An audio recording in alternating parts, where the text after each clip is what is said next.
this debt, this destruction. Global news impacts us. We have to change the way we live. This is why we need independent media. Hey everybody, happy Friday evening to all of you. This is another episode of Hard Lens Media, the day before Halloween, and we want to wish all of you a very safe Halloween weekend. We hope you guys enjoy some spooky, scary movies. I don't know how people are going to be trick and or slash treating with the biggest, scariest invisible ghoul of them all, the good old beer virus. That's why, you know. We'll go back to that. I mean, someone needs to have some creative costumes, but like next year. Yeah. So don't worry. I mean, look, you could still enjoy Halloween and everything else, but we do hope that all of you are going to be very safe over this weekend. Also, don't forget November 3rd. If you haven't voted, go vote. We will be covering the election on that day. I'm not looking forward to it, and neither is everyone else. I also want to say, again, huge shout-out to the wonderful, incredible Mona Carmona, who is moderating our live stream chat. I'm joined here today with Daniel Luepker, who is my awesome co-host. Also joining us here via Zoom is none other than the awesome Jose Requena. How you doing, Jose? There we go. And also manning the board is our tech priest, engine seer, none other than the great Faze. But I also want to give a shout out to somebody else too. Of all the people that are either in this room or on call, Faze is the only person who doesn't really understand that reference, which is kind of funny because Jose's been plugging away on that. He knows what we're talking about. Okay, so also I need to give a very important special shout out and thank you to a brand new Patreon supporter. Actually. So Kasama Kate, you actually became a Patreon supporter, $5 per month. Thank you so much. We also want to thank you so much for the awesome bottles of wine that you sent to our studio. They were delicious and nutritious and delicious. Also, real quick too, it was a great Wednesday show. Yeah, of course, it was a great Patreon show too. By the way, you could check out me, the wonderful Kira, and Daniel drinking. Also, Faze was there too. I saw some unknown hand take some wine. I don't know. I'm still scared about that. Stranger danger. But anyways, I also want to give a special shout out to 5 other Patreon supporters who've been helping us out. If you want to be a Patreon supporter, that link is in the description box below.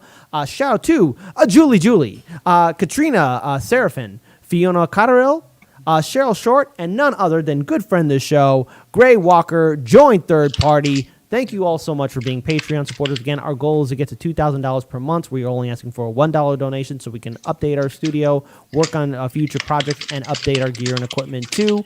Again, all of you are the main heart and soul of what we're doing. If you can't be a Patreon supporter, please share our content on social media. We know times are tough, so be sure to like, comment, share, and subscribe. Well, with that being said, we got a great lineup of stories to share with all of you.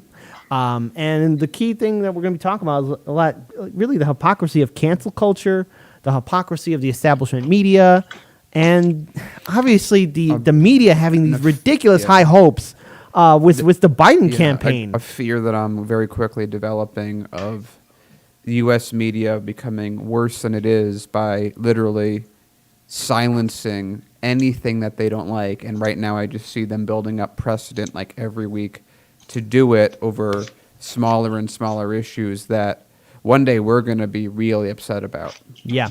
And the thing is, I am not a fan of cancel culture. I'm not a fan of the SJW attack, cancel everything. I'm not a fan of censorship. I don't like it.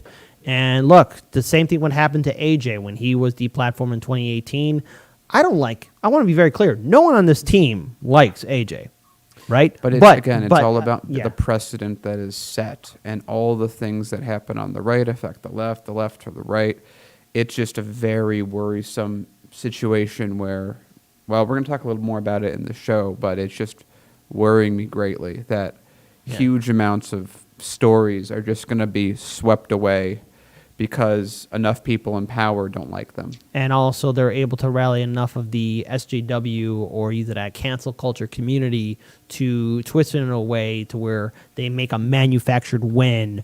It's a sign for me. It's completely weak, and I have no respect for cancel culture. And then on top of it, it's like, you know, the right has developed their SJWs, their cancel culture. The Democratic Party's done the exact same.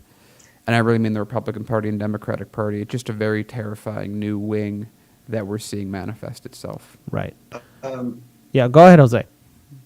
Yeah, I mean, I don't know. I don't know if cancel culture as real of a thing as people make it out to be. I think people make comebacks, with the exception of perhaps Louis C.K. for the extent that his situation and his livelihood is performance. I do want to I don't want to detract from the first story, which I do think speaks a lot to free speech. But one of the things that I'm learning is that I'm not a free speech absolutist, I would say. What AJ was saying was problematic and he needed to be checked. However, he should not have been deplatformed. Yeah, that's, I in think, some respects.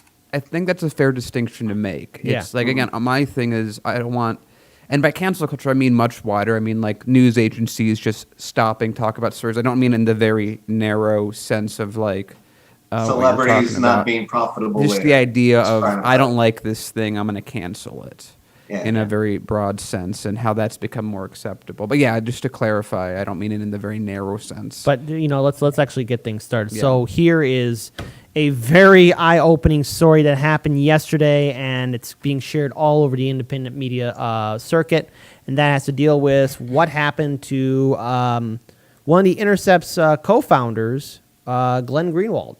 So this is an article. The link can be found in our show notes. I urge everyone to please read the full article. I'm going to be reading some excerpts from it. My resignation from The Intercept, written by Glen Greenwald. The final precipitating cause is that The Intercept's editors is violating my contractual right of editorial freedom, censored an article I wrote this week, refusing to publish it unless I remove all sections critical of the Democratic presidential candidate, Joe Biden. The candidate, vehemently supported by all New York-based Intercept editors involved in this effort at suppression. The censored article, based on recently revealed emails and witness testimony, raised critical questions about Biden's conduct. We actually covered some of those emails and interviews via with Tucker Carlson, also with some audio that's been released as well on our Rockfin channel. Please subscribe to us on Rockfin if you want to see that video as well. The censored article, based on recently revealed emails and witness testimony, raised critical questions about Biden's conduct. No content to simply prevent publication of this article at the media outlet I co-founded. These Intercept editors also demanded that I refrain from exercising a separate contractual right to publish this article with any other publication. I had no objection to the disagreement with my views of what this Biden evidence shows. As a last-ditch attempt to avoid being censored, I encouraged them to air disagreements with me by writing their own articles that critique my perspectives and letting readers decide who is right, which is pretty reasonable. Very reasonable. Yeah.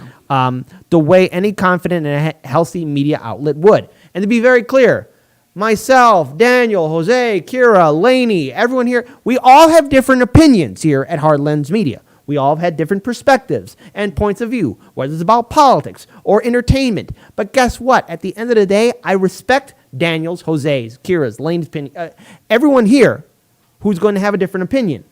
But outright censoring and canceling somebody, that's not how you should operate in any kind of media outlet at all, period. Going further, but modern media outlets do not air dissent. They squash it. So censorship of my article rather than engagement with it was the passive Biden supporting editors chose. The censored article will be published on this page shortly. It is now published here. He actually gave a link to it. So again, if you go to our show notes, you'll be able to see that link. And the emails with Intercept editors showing the censorship are here. So again, I urge our viewers and subscribers to read on to the full story. The show notes are in the description box below. My letter of intent to resign, which I sent this morning to First Look Media President Michael Bloom, is published below. As of now, I'll be publishing my journalism here on Substack, with numerous other journalists, including my good friend and great intrepid reporter Matt Taibbi, have come in order to practice journalism free of the increasing repressive climate that is engulfing national mainstream media outlets across the country. Exactly. Okay, hold on. There's a few other like little things I want to just grab, just talk about just before we get into the full story. When I left the hold on. So the current iteration of The Intercept is completely unrecognizable when compared to the original version. Rather than offering a venue of airing dissent, marginalized voices, and unheard perspectives, it is rapidly becoming another media outlet with mandated ideological and partisan loyalties, a rigid, narrow range of permitted viewpoints ranging from establishment liberalism to soft leftism, but always anchored in ultimate support of the Democratic Party. a deep fear of offending the hegemonic cultural liberalism and center-left Twitter luminaries, and an overarching need to secure the approval and admiration of the very mainstream media outlets we created The Intercept to oppose, critique, and subvert. As a result, it is rare event indeed when a radical freelance voice, unwelcome in mainstream precepts, is published in The Intercept. And I remember a time when The Intercept used to have a lot of radical voices. Outside reporters or writers with no claim to mainstream credibility, exactly the people we set out to amplify, have almost no chance of being published. It is even rarer for The Intercept to publish content that would not fit very comfortably in at least a dozen or more center-left publications of similar size which predated its founding, from Mother Jones to Vox to even MSDNC. Oh, wait, correction, MSNBC. Courage is required to step out of line, to question and poke at those pieties most sacred in one's own milieu. But fear of alienating the guardians of liberal orthodoxy, especially on Twitter, is a predominant attribute of The Intercept's New York-based editorial leadership team. As a result, The Intercept has all but abandoned its core mission of challenging and poking at, rather than appeasing and confronting, the institutions and guardians most powerful in its cultural political circles. Again, I urge everyone to read out the full article, but again, Glen Greenwald goes into exact detail about why he left, why he doesn't want to be censored. Now, here's the thing. When we talk about censorship, this has to basically start with the beginning. Look at what happened when the New York Post made that article about Hunter Biden and Joe Biden's dealings in Ukraine, but also a lot of the questionable activities that Hunter Biden partook in while he was representing the Biden family, and while Joe Biden was still vice president in the Obama administration. The New York Post got censored by both Twitter and Facebook, a much larger media outlet. Now The Intercept is getting rid of it. One of its basically was trying to censor one of its own co-founders, Glen Greenwald, because he was also being critical and critiquing the Biden campaign and Joe Biden. We are seeing something very dangerous happen to a lot of media outlets that even we use sometimes to cover stories on. And we're seeing now the influence of the DNC establishment, but also mainstream media impacting a lot of left-leaning media outlets, to where any kind of criticism towards the DNC is immediately censored and destroyed. Daniel. So this is, again, so we were talking right at the beginning, like this is why I was worried about, again, cancel culture, it's like it has such a defined term that it's I feel it as very expansive rather than, I think, and like as Jose pointed originally, but in a sense they're the same. It's just an evolution of the same topic. So you brought up earlier Louis C.K. and what happened to him. And he was a scumbag, and he needed to have some amount of comeuppance for what happened. And all the other people that have been hit, AJ, all the people that we've covered in the last few days. But I think now we're seeing it. It was like, well, first it started with, hey, we really got to stop these really terrible men in Hollywood. And that'll obviously trickle down to all the women who aren't as powerful or wealthy, which of course didn't happen. But it keeps expanding. The scope creep keeps happening of who can be, and then that moved on to another category, and then it bled into another category. This scope creep of this idea, it's really the idea. It's what I was saying before when we were talking about AJ, it's the portal, not the person that matters, because it has manifested over the last few years of mainly the Trump administration, because people have had such a freak out of him being there, to now major organizations that used to be much more open to different points of view, canceling all other points of view. I see it as just a continual path of acceptance, And again, I always bring up the NSA. The NSA was created because of a court precedent that started from a scumbag harassing a woman calling from a phone booth, led to, through court precedent, to the entire NSA existing.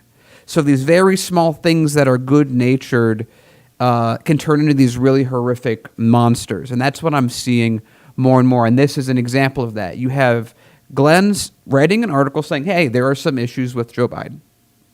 And I have in my contract the ability to publish whatever I want.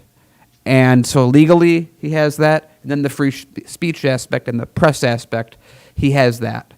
And what happens? You have people that are so convinced that they are arbiters of what is real, what is fake, what should happen, what should be canceled, that they violate his contract, and they don't let him publish an article that he wrote violating their contract because, in their mind, they're trying to protect against Donald Trump. But if, again, if Donald Trump can be blocked in this way,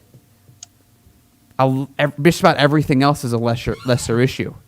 So what happens when something comes out about Nancy Pelosi that she's done? Something that's really bad. But, we're getting into midterms, and we don't want to shake the foundation of the Democratic Party, so let's just put that story away. No one needs to hear it.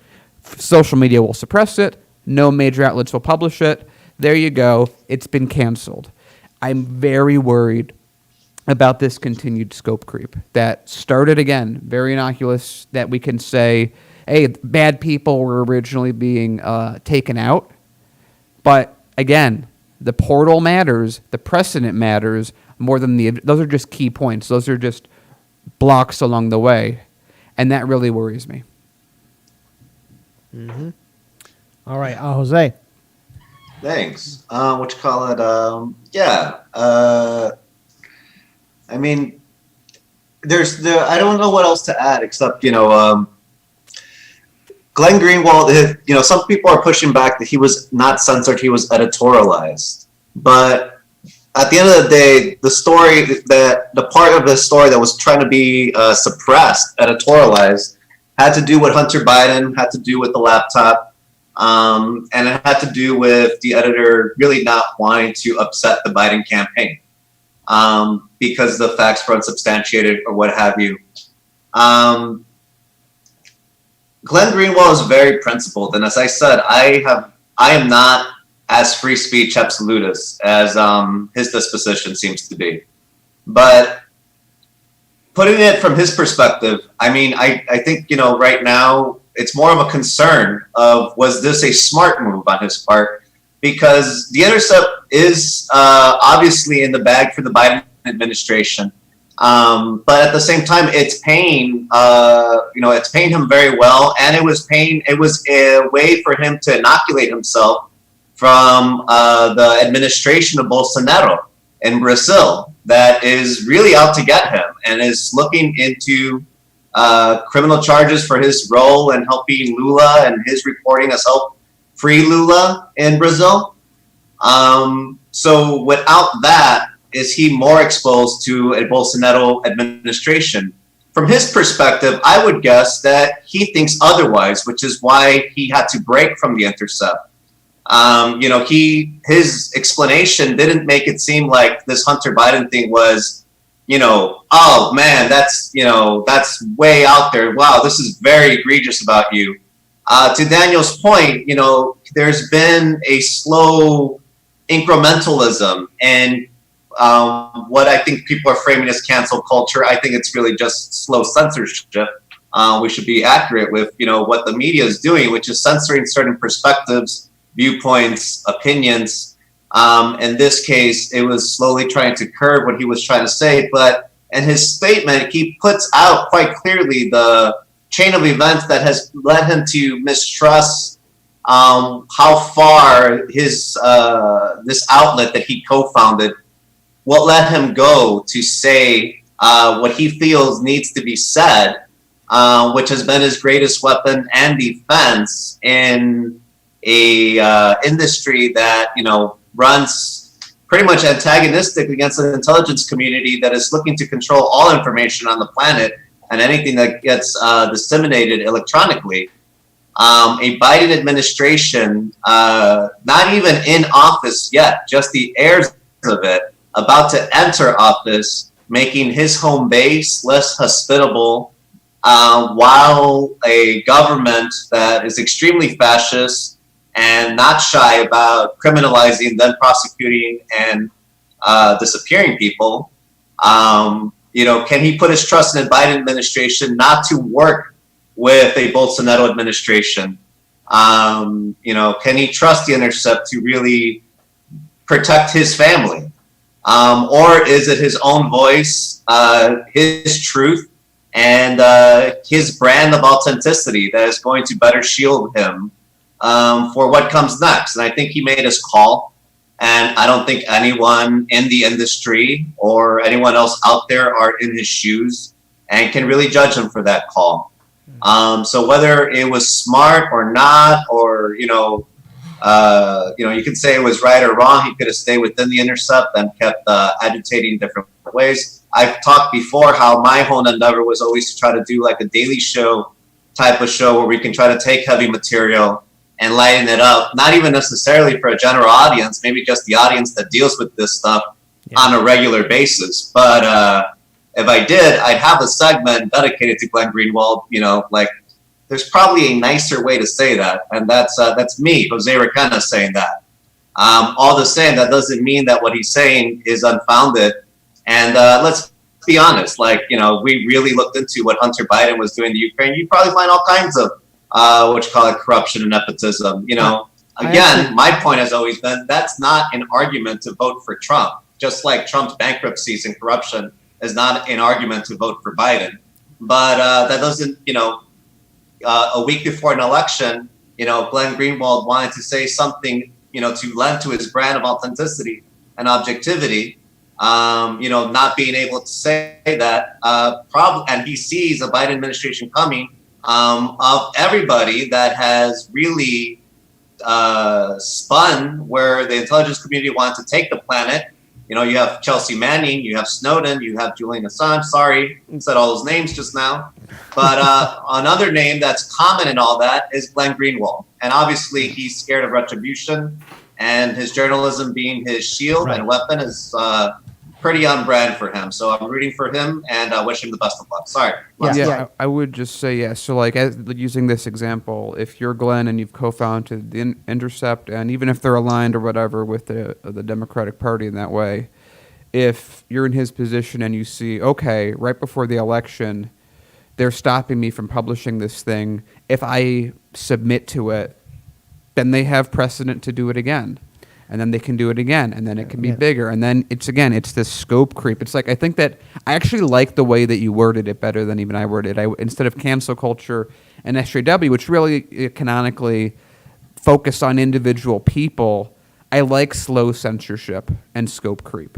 I think that's maybe a more accurate way to define all of these things, although cancel culture, SJW, and I know it's used so common just on the left, but it's the same. It's just Puritans on each side doing their thing, and I'm just a very worrying thing to continue to see this scope creep and slow censorship that we're seeing. Okay, so final note for the story. Here's the thing. I believe that Glenn Greenwald not only did the right thing, but he needs to keep pushing forward, as should all of independent media. Because if we're seeing right now the Intercept, and of course New York liberal editors, wanting to censor stories or tweak a story so a certain way so it doesn't get the establishment angry. Let's say Biden wins on November 3rd. A lot of people will be going to brunch. And you want to know why people will be going to brunch? Because outlets like The Intercept, MSNBC, ABC, CBS will be censoring stories about the Biden campaign or anything else, because then everyone will be celebrating that the bad guy Trump is gone, all while ignoring all the neoliberal austerity policies that will be implemented under the Biden-Harris administration. This is a very serious problem. Glenn had every right to promote his story at The Intercept, and The Intercept chose to censor him. He had every right to walk away from it so that he can continue practicing journalism. This is what's happening to independent media, because you have larger outlets trying to censor themselves. And at one point, The Intercept did have integrity, but it's looking like now more and more every single major media outlet is falling in line with establishing talking points, and I don't know how it's going to get better until really independent media starts gaining more ground. Where's he going to again? What's the place called? He's going to Substack. Substack. Okay. Substack is right now like The Intercept was a number of years ago. Who knows that that all the people that are moving to Substack right now will not have a voice in 2 years, 3 years, 4 years, as that gets corrupted and shifted and managed in the exact same way. Because again, when The Intercept came out originally, everyone was like, oh my God, such a breath of fresh air, so many different points of view. Look at how great this is. Isn't this great to have this other voice that's able to fight back? And now look what it's become. So I just don't want to get to a spot where we're just like what we had to go through, where you have to hopscotch between platforms. The platforms mature, gain reputation, and then you have to move on to something else. It's not a good place to be in. Not a fun thing to do. Well, mainstream media continues to grow in their own way. Can I say one more thing? We do actually have a time limit, so Daniel, I'm going to give you the final word on that one because we have to move on now to this other devastating story, and I don't even know how to wrap my head around this one.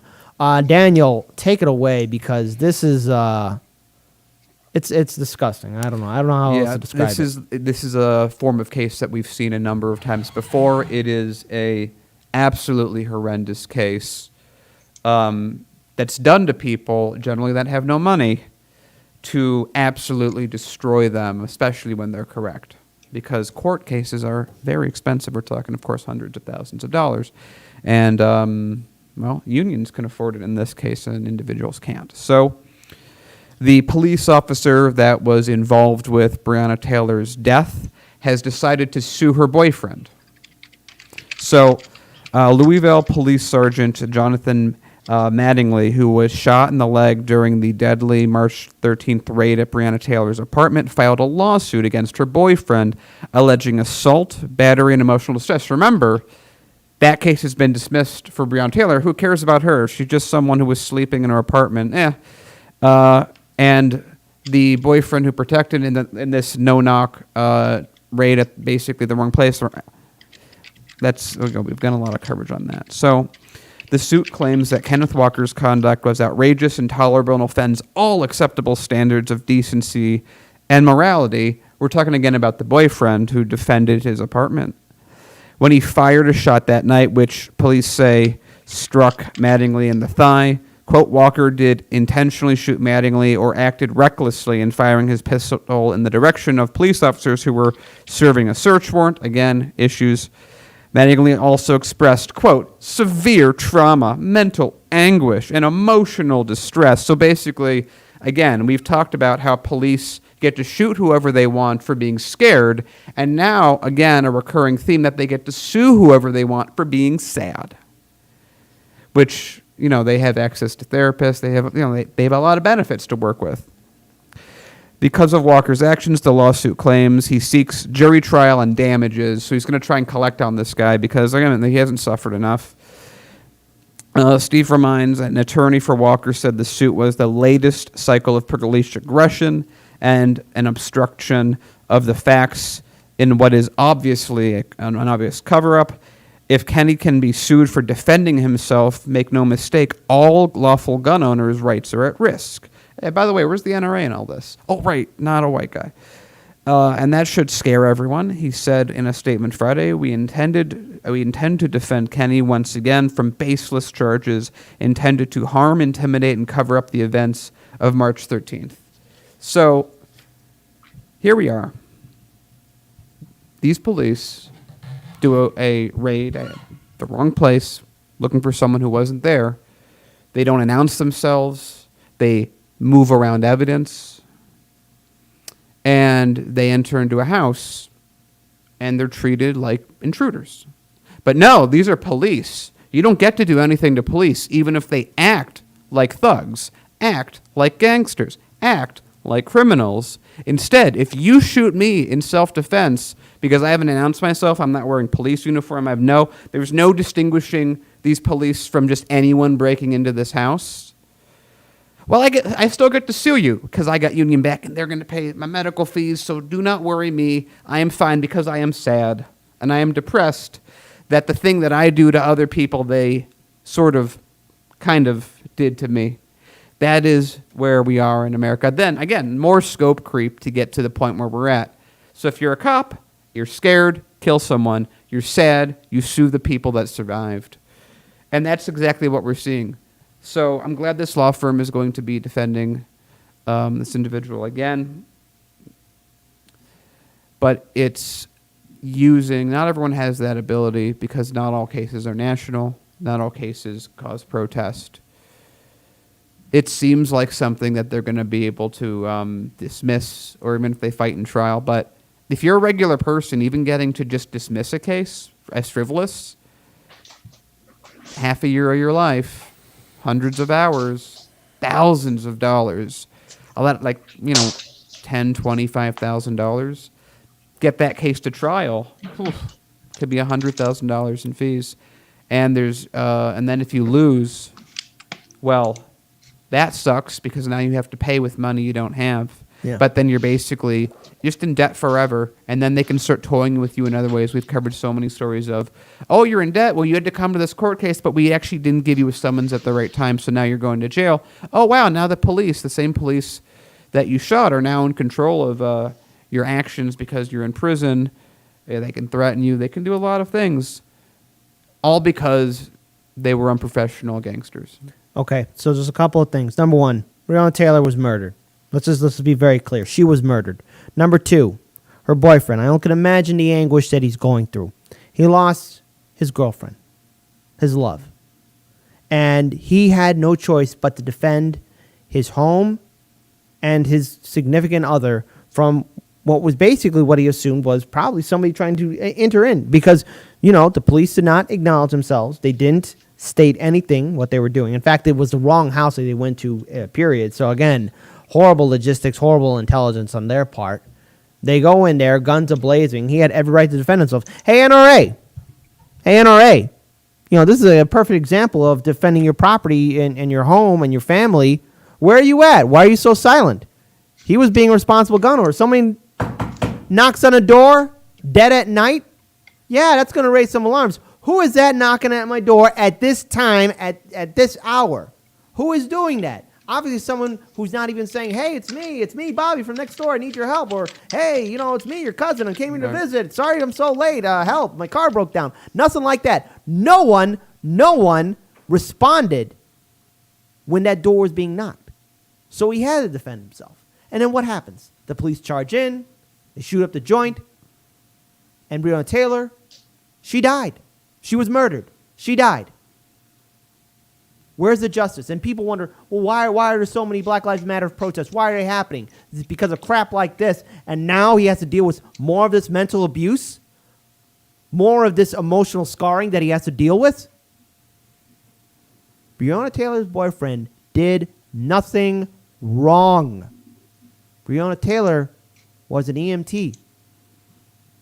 The community lost someone who was a good first responder and someone who cared about her community. This is bullshit. Jose. Thanks, man. I switched over to this headset. I hope you guys can hear me a little better. Yeah, all good. Okay, well, comments will let us know.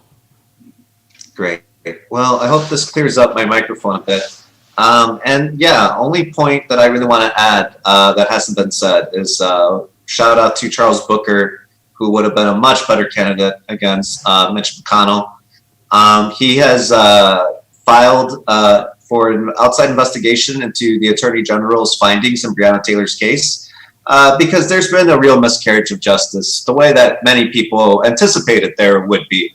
The Attorney General in Kentucky, which Clay Blackman himself, is upholding the rule of law, he would say, and say that there's no systemic racism. But as we know that America as a project is more than just people's lives. America continues to be a long imperial project where the rule of law is used to justify in any horrendous things that it feels it needs to do. And belittle and dehumanize anyone that is criminalized to any degree. That is the dangers that we really have with this police state apparatus, with everything that, every single interface that we can look into, speak into, and use as a node of information is also spying on us and actively, could be weaponized against us. For these times, the best things that we can be doing are added clarity, the way that Glen Greenwald and independent media strives to do. And the rule of law has to be upheld with transparency and democracy, the way that Charles Booker hopes from the ground up to add and lend to Breonna Taylor's situation. It's a very unfortunate turn of events, but as Daniel's pointed out, not a new one, as this has also been common as a follow-up to be expected with police shootings. So I think you guys covered the rest pretty well. All right, Daniel, with any other comments? No, I just think that this is really disgusting. This is kicking someone when they're down in a really, really deep way. Breonna Taylor was murdered. Black Lives Matter, and her boyfriend did nothing wrong. And again, seeing this abuse of power, he needs help and support. And one thing that's very frightening is how many other individuals are dealing with the same situation that, that what we saw with Breonna Taylor happening all across this country. I'm willing to bet there's so many other scenarios that happened that we don't know about. But thanks to social media and people being aware of what's happening, they're sharing these stories on social media and making it very aware. But, we're only scratching the surface, and there's a lack of justice here. You can't GoFundMe your way to a better future. No, you can't. And we need justice now more than ever if we're going to have a better future. Yeah. With that being said, let's move on now to another story that's really bothering me, really getting me angry. And look, there's a lot to unpack in regards towards looking at other political parties, especially overseas. But we're going to focus on the Labour Party in good old Great Britain, and has to deal with the the suspension of Jeremy Corbyn. So here, let's pull up that tweet real quick of Jeremy Corbyn. This is a tweet that came out yesterday. A lot of people are being canceled, suspended, or removed. Jeremy Corbyn, he's not safe at all. So the tweet goes like this. I will strongly contest the political intervention to suspend me. I've made absolutely clear those who deny there has been an anti-Semitic problem in the Labour Party are wrong. I will continue to support a zero-tolerance policy towards all forms of racism. And this came out yesterday, October 29th, 2020. So I'm really annoyed by this story because I want to get into this article real quick. And it has to deal with, I was Corbyn's chief of staff. We acted decisively to remove Labour anti-Semites. All right, this has been written by, Kerry Murphy. So Kerry Murphy served as Jeremy Corbyn's chief of staff from 2016 to 2020. And look, to be very clear, the Labour Party does have some problems, but by getting rid of Jeremy Corbyn, does that mean the Labour parties are going back to the days of good old Tony Blair? Remember Tony Blair? He's a neoliberal, just like Clinton, just like the Obamas and everyone else. And, the last election, the Labour Party was running kind of like an identity politics kind of platform, and they were being attacked in the same way as well. Yeah, and the thing is that the key issue, especially what was impacting that election, was the economy and Brexit, and that's a whole other complicated issue. But now Jeremy Corbyn's being censored, and he's potentially being, of course, suspended from his party. So again, the article goes into details as so. In the coming weeks, we can expect to hear more about handling of anti-Semitism complaints in the Labour Party. That's because the investigation by Equality and Human Rights Commission, the EHRC, launched last year, is due to be published. Dealing with the EHRC is getting input into the investigation process has not always been easy. So as someone who was at the center of dealing with these issues in Parliament and at Labour HQ, I want to set the record straight. Under Jeremy Corbyn's leadership, anti-Semites were removed and the Labour Party more quickly, transparency, and effectively than ever before. Well, so what? The Labour Party had a lot of problems in it? I mean, I don't know. Or was it being critical of Israel? Because because I want to make it very clear to everyone. There's a clear difference between anti-Semitism and being critical of a country such as Israel. Being critical of a country doesn't mean like you're an anti-Semite. It's just saying, wow, Israel, your policies towards Palestinians and Syrians and Jordanians and everything else, it's kind of messed up. It's kind of brutal. Very apartheid. Now, nowhere is that anti-Semitic. It's being like, it's being critical. You're doing something wrong there. And we've seen countless stories of Israel's abuse of power. Daniel himself has done stories on Israel and its abuse of powers. And we have done so many other stories as well. So in February 2016, I joined Jeremy's office and soon afterwards became his chief of staff. Frankly, the party machine was dysfunctional. Its open civil war against the new leadership is well documented, but there's a deeper problem, at least as it's related to proper processes for complaints and discrimination. There didn't seem to be any. I found the individual complaint system was a mess. The ugly backdrop informed the first flare-up of anti-Semitism controversy in the Labour Party as a major media story.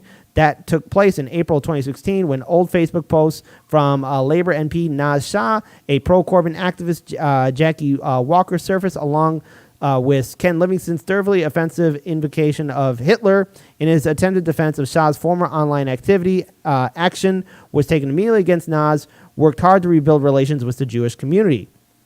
Jeremy had already made strong public statements. Public statements earlier that month condemning anti-Semitism as absolutely abhorrent and wrong and demanding action to be taken in the party. He also commissioned a report from leading human rights lawyer Shami Chabakti. The board deputies of British Jews called her recommendations to be implemented in a rigorous and swift manner.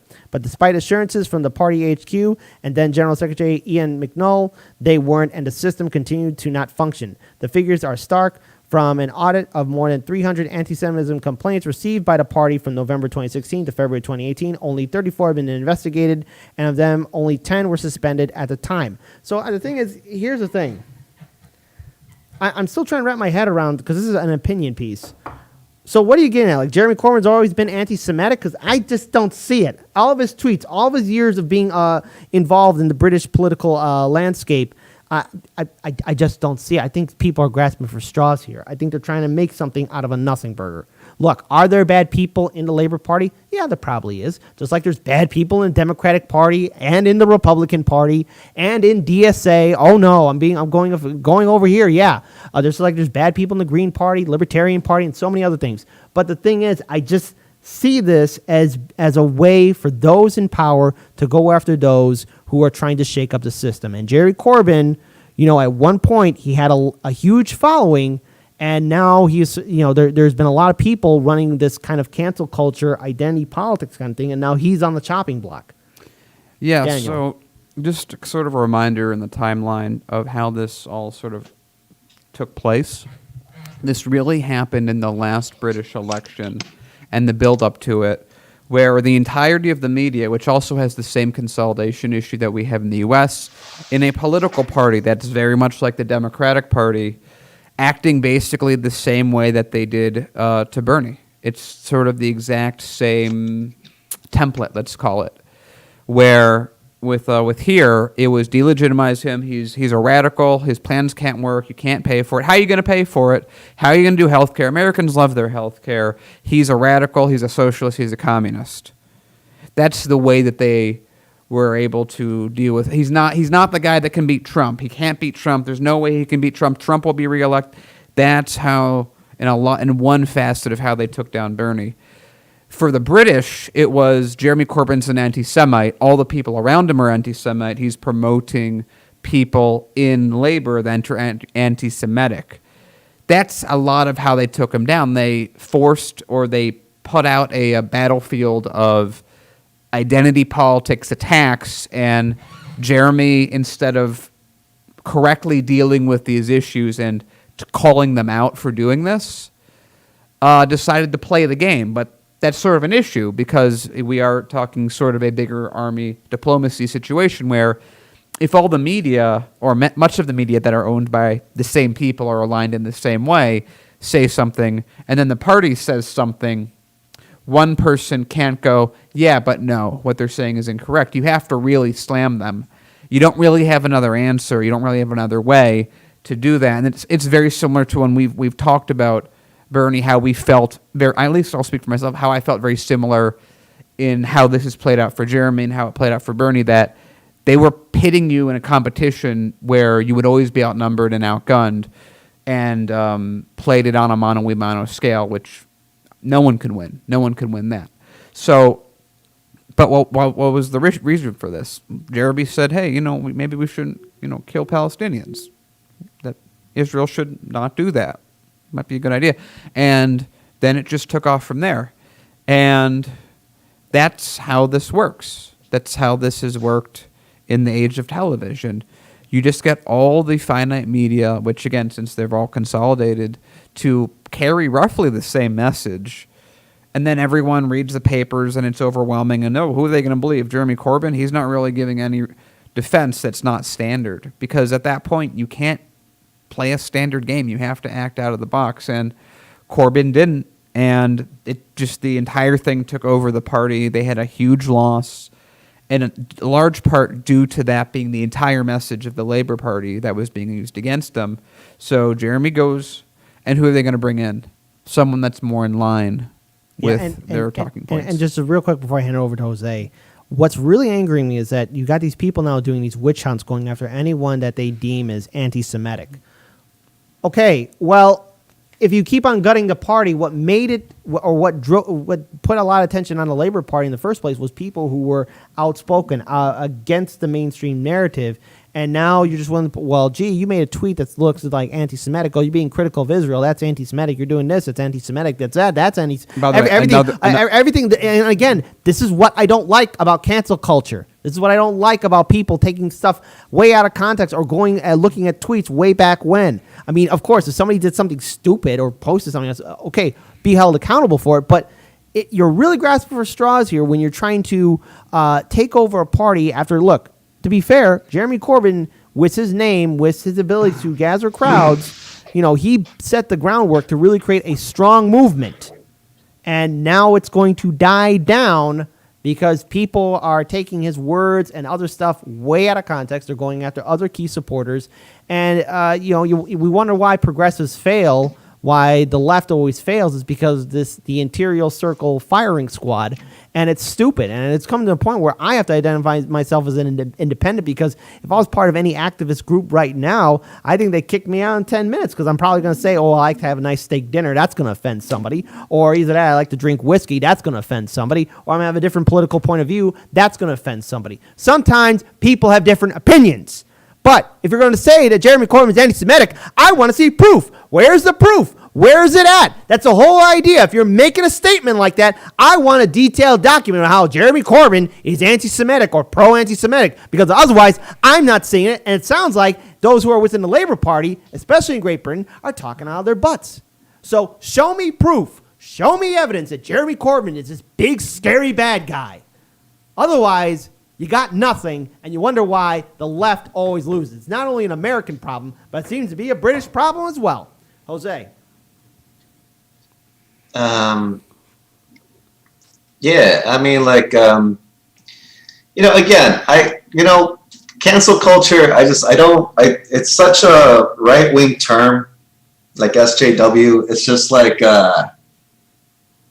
Joe Rogan getting hit by Hulu workers for, stuff that he said about trans people, within context, which has been relitigated, and he's said stuff. I mean, I can see that being what people would, call cancel culture in a very, in an annoyed fashion. But he's still being, he's sticking to his opinion that is offending people, but he's trying to back it up.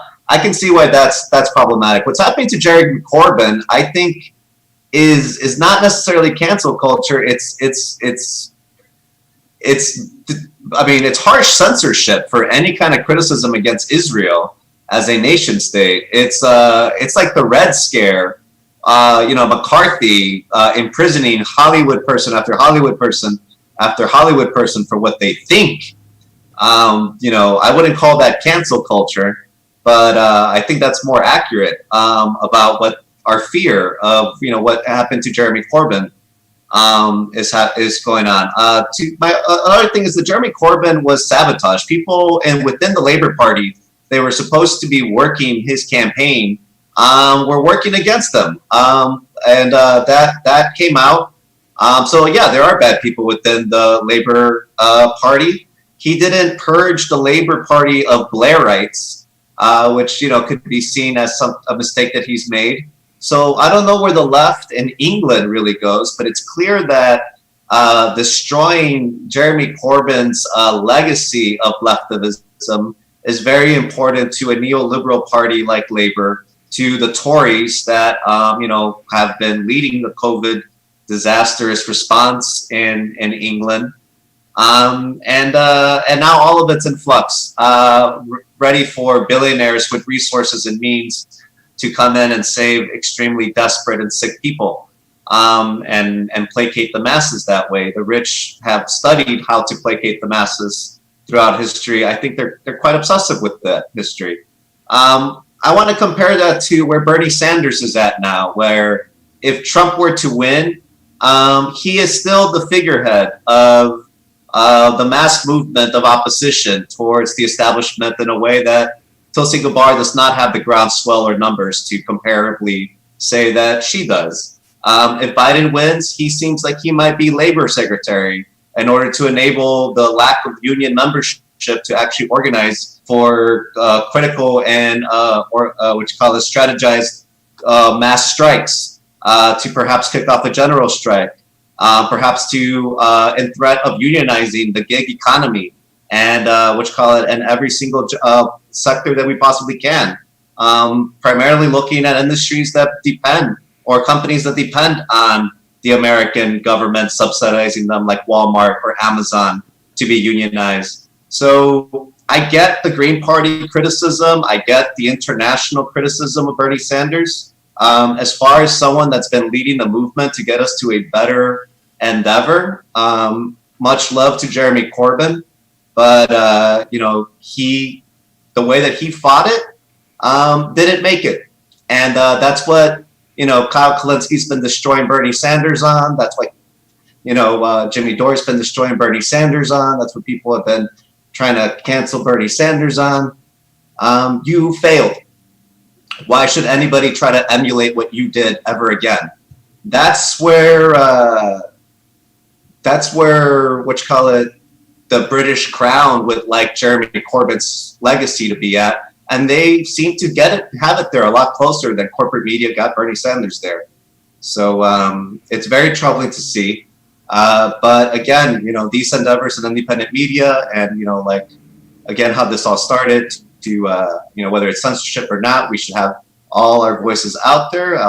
Like Glen Greenwald has been posturing to make the line and journalism. Hopefully that makes it so that the narrative that the establishment would like to write about the figures like Jeremy Corbyn and Bernie Sanders doesn't actually become the accepted history. I think that's a really good point, especially right at the end. I think that's a very good point that we should distinguish not succeeding with bad tactics, but I think you make a really good point about the history, that we should never allow mainstream media or those in power to write the history of these movements that are untrue, that speak on things that didn't happen, that make insinuations that never really existed, and said these people could never win to begin with, what they were doing was stupid. Versus, and I think that you're also right, Jose, because you talk about this a lot, that the issue of people on the left just slamming Bernie into the floor for not succeeding and not making more pointed critiques. I think we've talked about before that are out there on Bernie. We've said, I'll speak for myself again, I've said that I think he's planted a whole forest of trees that are going to grow into something quite remarkable. But I think at this point he isn't the guy, because he didn't succeed, and he is at the age that he's in at this point, and he sort of lost the movement to a degree. I think you're right also that a lot of people are very much still with him, but I don't think it's going to be him that's going to push it in the next direction. But I think that the point remains that we should be defining these critiques and doing that to learn from mistakes the campaign made, rather than just focusing on taking down Sanders. Because it's like, we can kick a dead horse for a long time. It's a very large animal. But if we don't learn to keep horses from dying, that might be the better path to go. Another thing, too, I just want to add, and before we move on to the next story. Look, Jeremy Corbyn, we do invite you to be on our show, just so we hear your point of view and perspective. But another thing, too, fight this suspension, because it makes no sense. I think it's stupid. I think it's ignorant, and obviously there were people that were sabotaging within his own campaign. They were running on a whole other different narrative. They should have been running on the economy, but hey, we can't time travel. We can't do any of that crap. What we can do is fight this suspension, because it is illegitimate in my point of view, and you have people going on witch hunts because, again, this person said something proof, evidence. That's the whole thing. Evidence and proof. Is Jeremy Corbyn this great evil cartoon villain? Because in that article and everything else, it's a whole bunch of hype. You could check it out in the show notes in the description box below. But it's like, come on, show me proof and evidence.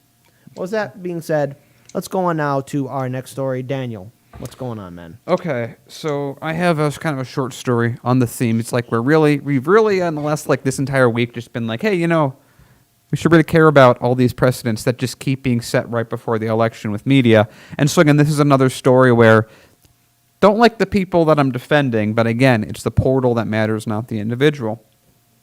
So Facebook fired a senior engineer this week who collected evidence showing that social media was giving preferential treatment to right-wing accounts. I do think, again, I really want to see some big reports out of all the shows on the left that have just been decimated by social media, but the right always picks the story, so here we are. The engineer, who BuzzFeed did not name, recently posted internal information on Workplace showing Facebook was giving preferential treatment to prominent conservative accounts to help them remove fact checks from their content. So that's when they say something that's just absolutely untrue. Facebook's like, it's fine. Facebook later deleted the post on Wednesday. The company fired the poster. The firing comes after Facebook employees confronted CEO and founder Mark Zuckerberg over preferential treatment for right-wing sites during an all-hands meeting on Friday. Again, I have issues on both levels of this. On the one side, I have real issues with Facebook setting this up in the first place, but then I also have issues with the portal of this back and forth that's created by people responding. Although, from the point of view of these employees, I feel like they probably feel they have no other choice but to do this. But again, I don't like the precedent that these stories keep setting because, again, all that these are doing is giving more power to social media giants to determine these things, and we have no rule of law answer, and those keep getting farther and farther away as Congress keeps allowing Facebook, YouTube to determine these things. And again, in this case right now, it just happens to be with the right wing, but every day it's all people that really go against mainstream points of view, which sadly the right seems to have a little more of that mainstreamness going for it. The employees pushed Zuckerberg on how, quote, Breitbart News can remain a Facebook news partner after sharing a video that promoted unproven treatments and said masks were unnecessary to combat the novel coronavirus, according to BuzzFeed. So yeah, why? So yeah, do we have a system to there should be a better system to deal with Breitbart doing that. It should be in a good government dealing with this with laws that have been well written. Again, most of the laws that we're using to run the modern internet, a brand new thing that didn't exist in any meaningful way like 12 or 15 years ago, that now dominates all commerce, discussion, everything, and the laws are still mostly from the 90s. So we're running old laws on a rapidly growing piece with people in power that don't even know what the internet is, trying to figure out what to do about it. Meanwhile, you have these major corporations deciding winners and losers, left and right, who wins, who loses. And so what happens? We have internal divisions because people disagree, because they're making judgment calls. They're not making universal statements that are I hate to use the term fair and balanced, but fair and balanced. And so if it is an issue, if Mark Zuckerberg wins this fight with his workers, that means that Mark Zuckerberg and therefore Facebook executives have way more power over who can say what. And I don't want, the biggest fear I have is someone like a tech giant determining what Americans can say. That's like the worst case scenario for me. I would even be more comfortable with a more repressive government, because at least stuff can be done. If you look back in history at bad governments versus corporations running areas of land, a lot more people die with corporations.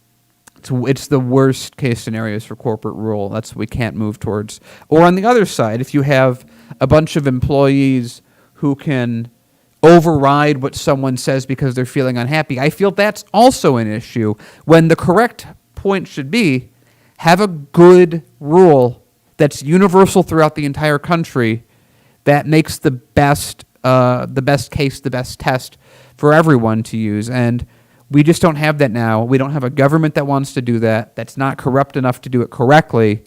But also, we can't let tech giants take that. Any movement, in my mind, is bad because they're moving further and further away from one of the things that we have now. The only thing we really have defending all this, which is sort of a free speech absolutism that we're losing and losing. That's the only thing that I really see anchoring this down. And like, as Jose pointed earlier, he may not be fully free speech absolutist, and I think that in a better system, I would be a lot more with Jose on this.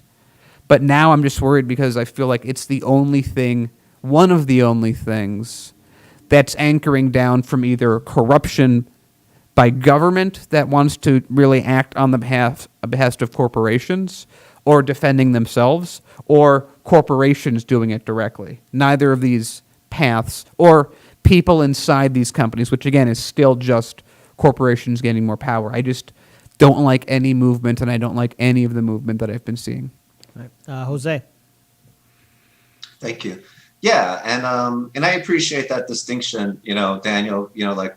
As I've said, I didn't think to stay with hard lens, and definitely covering the news has been a way for me to deal with reading the news. But this is what you guys are doing. This is your endeavor. So I definitely appreciate the policy of free speech absolutism. I don't know if I can really live a life of that in practice. But all this to say, though, that one of the points I was going to bring up earlier that we didn't have time to was that most media outlets are billionaire owned. I mean, like the New York Times, the Washington Post is owned by Jeff Bezos. I understand that I believe, is it also Jeff Bezos that's looking to buy CNN? Maybe. Yeah, or it might have been Bill Gates. CNN's looking to sell. They're trying to get out of the biz.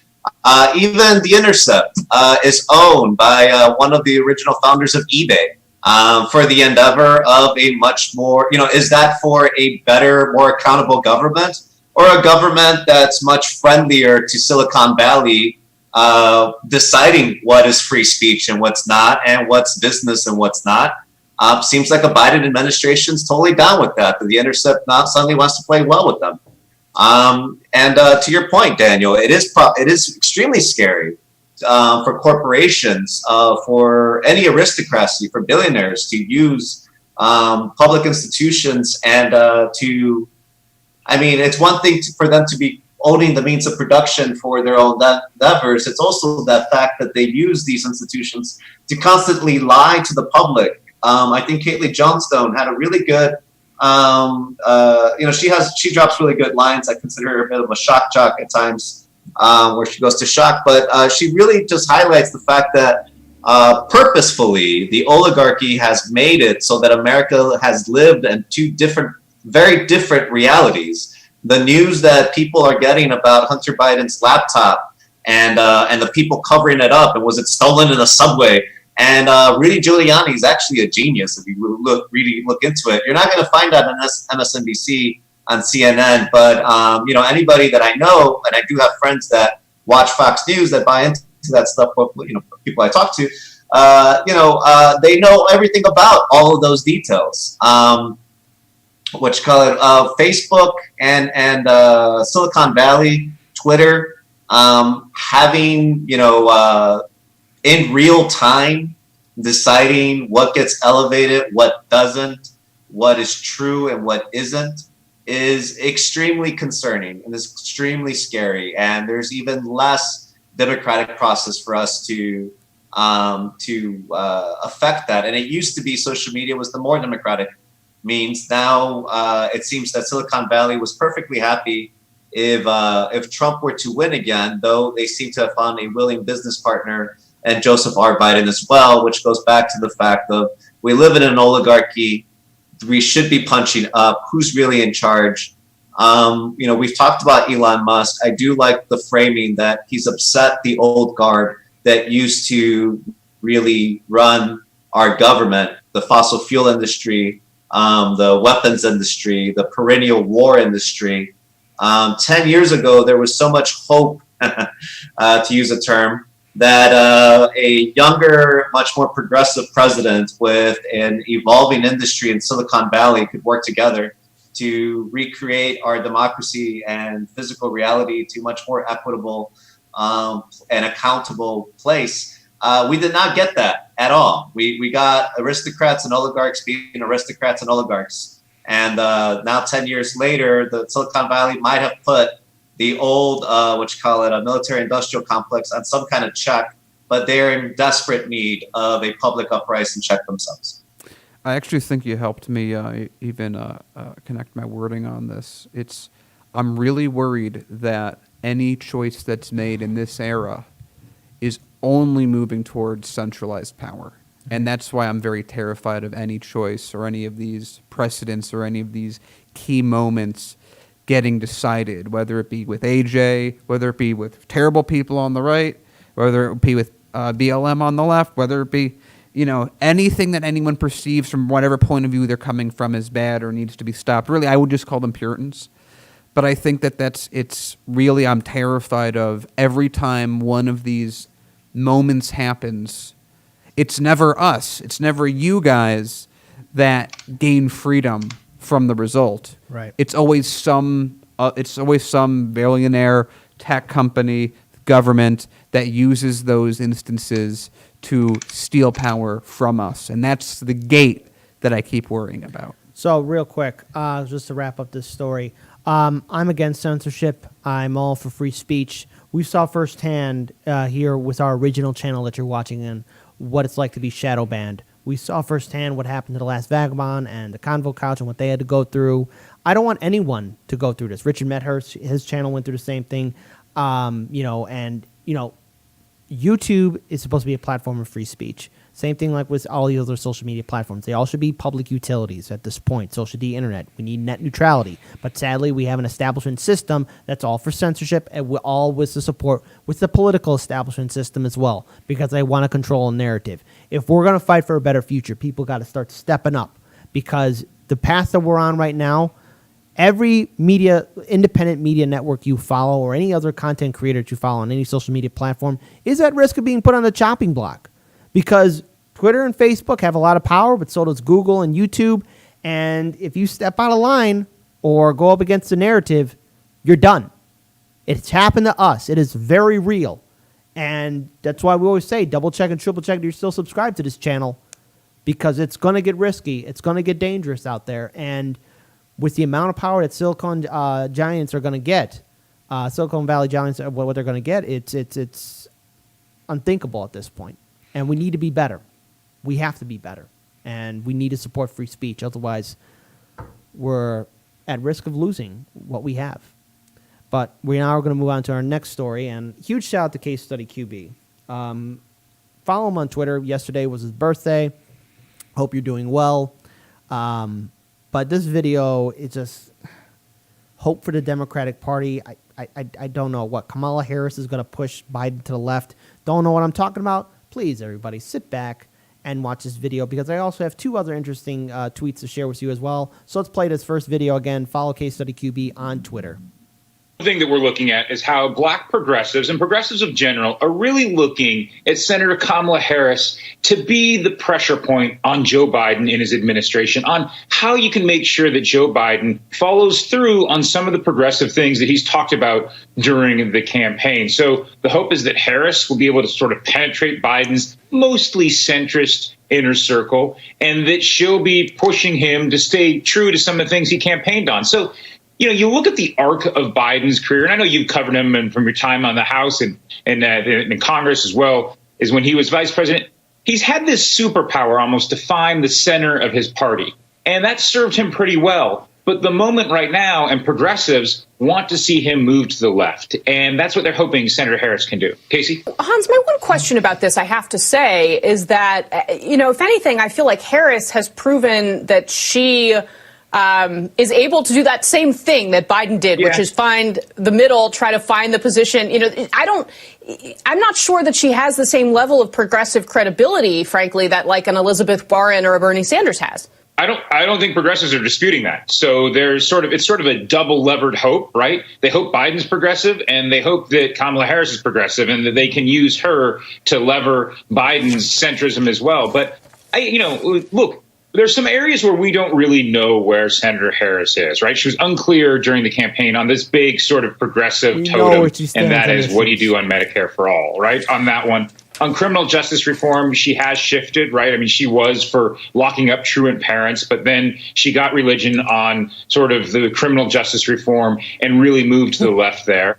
On fracking, we saw that during the vice presidential debate as well as the actual debate. We know that Harris is to the left of Joe Biden on some of the climate change issues. So we're arguing degrees here, and I think that we're going to see to what extent there's going to be an internal fight in the Democratic Party over degrees of differences when, for the most part, people are on the same page. And that's really, I think, something we'll be watching if Joe Biden wins, is how big are the rifts within his own party? Because clearly they're sweeping a lot of them under the rug right now.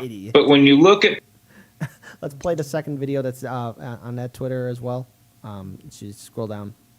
You might be able to see it. Fight for certain issues. And the first fight in any administration, Casey, always personnel. Look to see who goes in, who's appointed.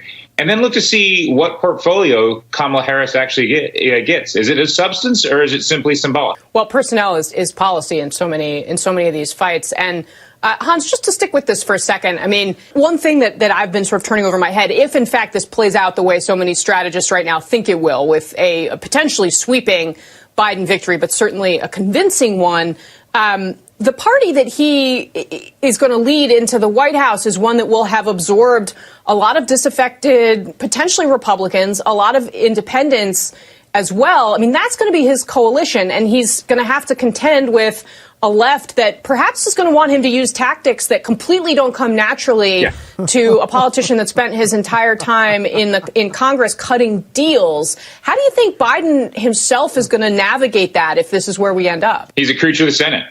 And creatures of the Senate tend to go for half a loaf instead of a full loaf. So my suspicion, and people around Biden tell me this, is that fundamentally he's a deal maker.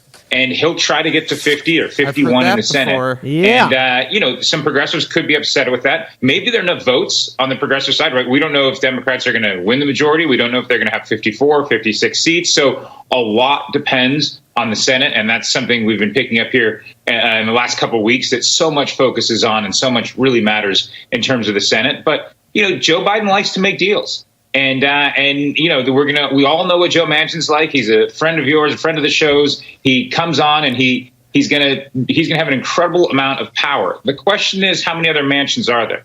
How many other power brokers? And that gets down to really just a math question. Everything Biden has told us is that he wants to reach out to the center. And everything progressives have told us is that they want to make sure that Biden moves to the left. And that's going to be a tension point that reporters like me are going to try to exploit. And I suggest you look at that tension as well, Casey. And I think personally covering Capitol. So look, there's a lot to unpack here because before I do hand it over to Jose and Daniel. I think that you should make your point because we're not going to have any time to do the last story. If real quick, I mean, here's the thing. We saw what happened with the Democratic supermajority with the Obama administration, right? They did nothing. Well, Biden's a deal maker. Look at all the deals that he's done in the past. We repeated everything. How many is 30 plus years in politics? He constantly keeps screwing up. We're hoping for hope the Democrats are going to change. They're not going to change because they're casting aside progressives and independents. They're casting aside non-voters. Going to the center isn't going to fundamentally work. Now, is there a possibility Joe Biden might win?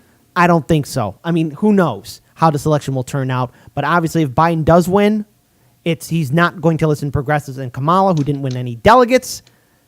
Cannot push him to the left because she is just as conservative and as neoliberal as Joe Biden. But also, look, when you have people like this, can we pull up this tweet from Cenk Uygur real quick?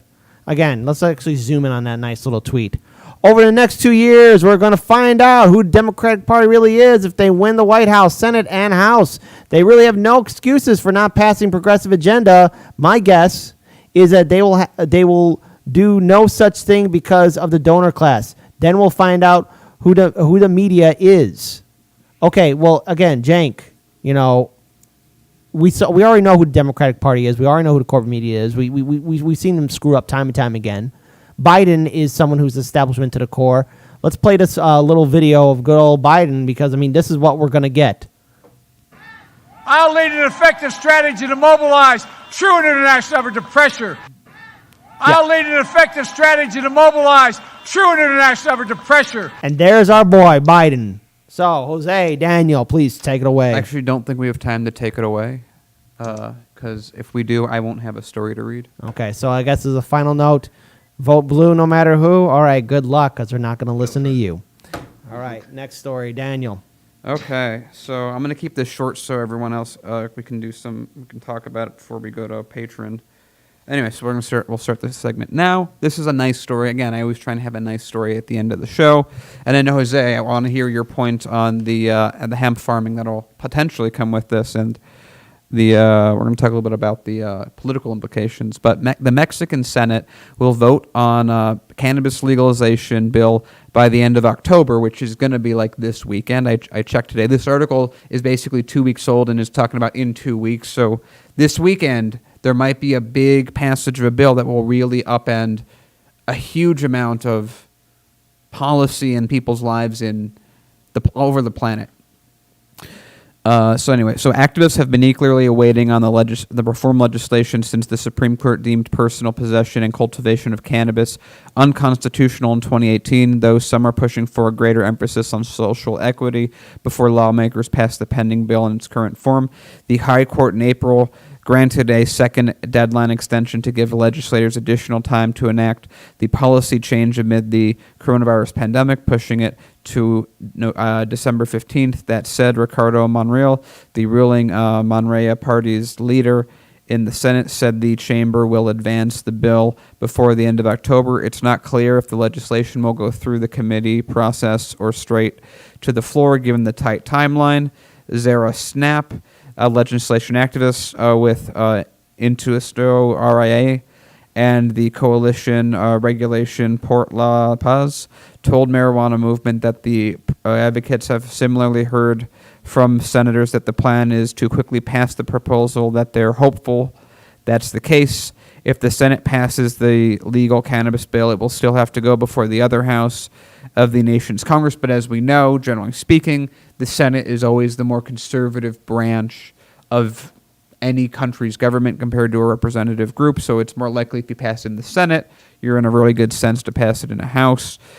The president said that in August that marijuana reform legislation will advance in the new session. The bill was approved by several committees earlier this year, but the COVID-19 outbreak derailed negotiations. So this is big, because if Mexico is able to successfully get this through the Senate, and then they have to go and get it through the House, and then the President AMLO, who said he would sign this, signs it, that's an enormous hit to the war on drugs and absolutely. The cartels, because I think at some level they have to legitimize some way or another. But if the cultivation becomes legal, then it becomes taxed, and the government is connected to it. You don't need the same amount of violence that you had now. Again, most of this that's grown in Mexico serves a U.S. audience. So then it comes over here.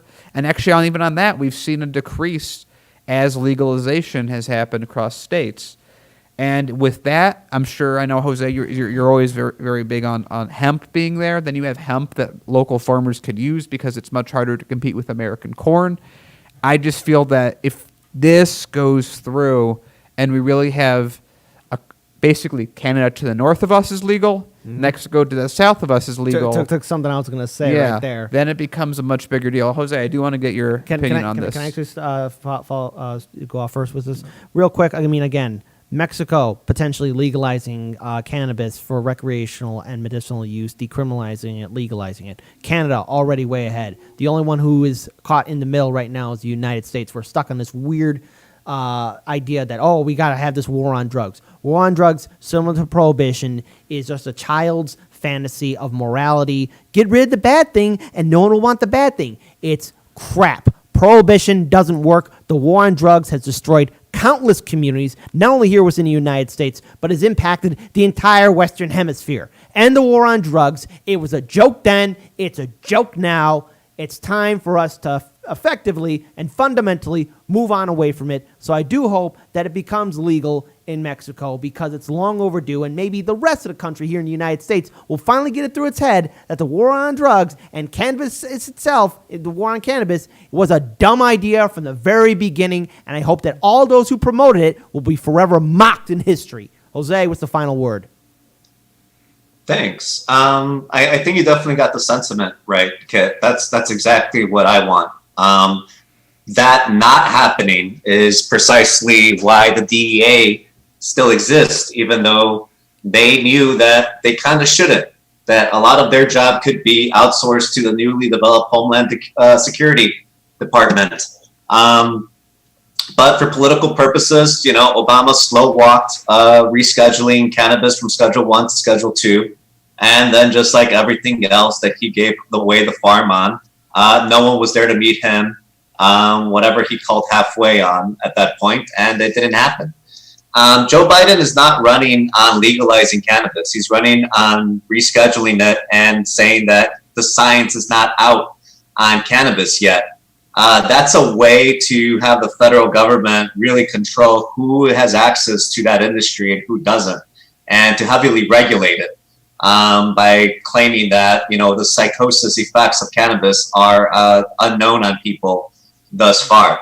I am a medical marijuana patient. It's one of the first things that really opened my eyes to the extent that the government lies to people. I've been a medical guinea pig for Crohn's disease and ulcerative colitis in the state of Illinois, and was able to help prove that, I was one of many guinea pigs that helped prove that it has medicinal effects. I also smoke cannabis almost every single day. And I don't think that I'm the sharpest tool in the toolbox, but I don't think that it's made me a more dangerous or less productive member of society. So the scientific grounds for keeping cannabis illegal, I think are extremely unfounded. And Mexico knows that. That's why they're going full on with legalization. And it's going to have vast, what you call it, foreign policy effects. And that's really why that's never happened before. To this extent, the war on drugs was the first, was a cause for America to mess with Latin America on top of criminalizing so many people in the U.S. It gave the U.S. a lot of lateral excuses to implement and execute on the Monroe Doctrine, not just in Latin America, but all over the world. Also destroying hemp, fields in Nepal that were indigenous to there, claiming that it would lead to more cannabis, being there, and they were against that.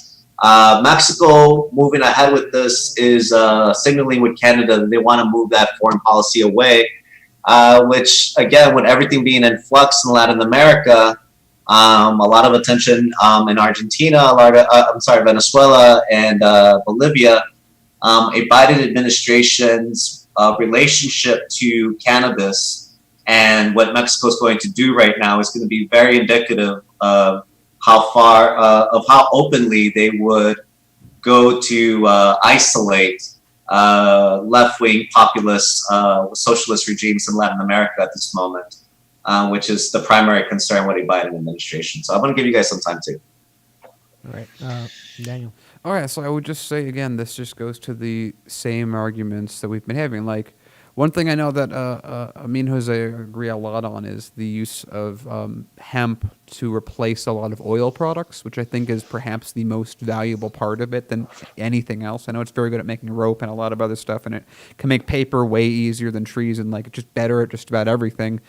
Seemingly like cannabis and a lot of drugs, but we, in a sense, we need, it's so crazy, all the little components that you need to do anything. It's like, you're talking earlier about Elon and, rocket ships and like really advanced cars and stuff. But to move off of petroleum, you need a lot of these similar parts. You need to be able to replace plastic, which are right now completely based off of really old bacteria that died many, many millions of years ago, and move it to something better. And again, I would always say that it's like, do you dig down in the ground for 300 million-year-old petrified fossilized sunlight, or do you just use what's coming down every day that is enough to power the entire planet several times over? And I always think that, probably get it from the sun that's coming right down. And a great way to do that with plastics is to have the sun come down, hemp grow, which will have a very good market share because everyone needs plastic goods. Also, a nice thing about hemp is it biodegrades really well. So plastic bags, if they biodegrade, you can literally finish them and just bury them in your backyard, and it's plant food. Wonderful. Look at that. That's great. You can replace all these other plastic parts that I really can't think of another really scalable way to do that without hemp. And sadly, you need to end the war on drugs to a pretty decent degree. I know there's already opening that they're starting to like, oh, you can grow hemp here and grow hemp here. But when it's still scheduled in some way because it's close to the thing that's quote unquote Schedule 1, it's really hard to put the billions of dollars of R&D money that are going to be needed to be put into it to get it to the point where it's stable, like the plastics that we have currently.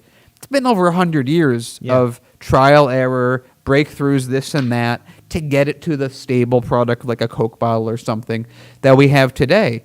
And so even if we go with the hemp route, we need to do it sooner because it's still going to take a lot of time and a lot of effort and a lot of money to get it to the point where we can replace oil. Because until that happens, petroleum is still going to have a market.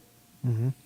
I'm going to end this with a final note. And see, Daniel Jose really put in a lot of good talking points, really good issues that need to be brought up. You guys handled it very well. So let's just get the camera on me real quick. Here's very simple. End the war on drugs. It has destroyed countless communities, not only here in the United States, but abroad. It has created civil wars and given a lot of power to drug cartels. Legalize everything. So to hell with the prison industrial complex. To hell with the war on drugs. To hell with prohibition, and to hell with all those politicians that continue on this ridiculous system. Oh, and by the way, the hell with Biden and his draconian cannabis laws, because clearly him and his ilk only care about continuing on ridiculous talking points and policies like it's the 1990s. We don't have time for that. No one has time for that. We need to fight for a better future, and we need to break away from neoliberalism, the war on drugs, and all this ridiculous propaganda that is crippling us. We have to be better, and the only way we can do it is if we step up and start demanding change. I hope it becomes legal in Mexico. I hope it happens. I hope it's very successful because the Canadians are already ahead of us as well. We as a country, we as a people, I don't care what your point of view is, prohibition doesn't work. It's stupid. It was stupid in the 30s, and it's really stupid now. No debate, no conversation. With that being said, I want to thank FaZe for manning the board. I want to thank Daniel Luepker for being my co-host. Shout out to Jose for also zooming in, being a co-host as well. Shout out to the wonderful, incredible, outstanding Mona Carmona for moderating our live stream chat. We hope you're feeling better. Gamer for Life, we hope you're also feeling better as well. We want all of you to have a safe and spooky Halloween. But be safe, and please join us as we start our Patreon show. If you want to be a Patreon supporter, that link is in the description box below. Your support will really help us out. With that being said, I'm Kit Cabello, the host of Hard Lens Media, and let us all do what we can to build a better future.